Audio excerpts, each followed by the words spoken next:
पण अजूनही घरामध्ये माणसं आनंदी नाही आहेत.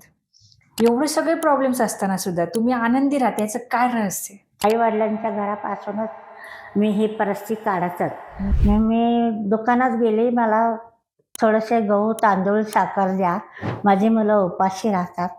जर त्यांनी मला नाही दिलं, पहिला पैसा घेऊन ये.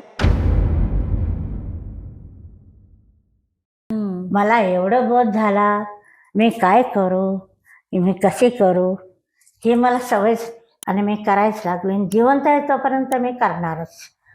भीक मागायचं नाही. आपण लेडीज समेत तुम्ही शिकून स्वतःच्या पायावर उभा राहा. शूटिंगमध्ये काम केलं मी धर्मेंद्र संगे. बर. हेमा मालिनी, धर्मेंद्र.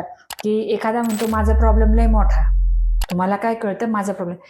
तुमच्याकडे बघून जगात सगळ्यांचे प्रॉब्लेम छोटे आहेत असं वाटतं.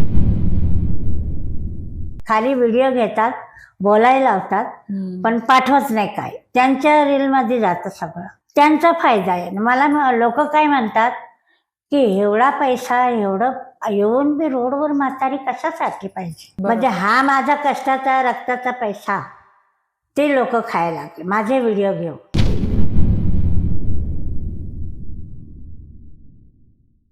संपूर्ण व्हिडिओ बघण्यासाठी द सारिका शो या यूट्यूब चॅनलला आत्ताच भेट द्या.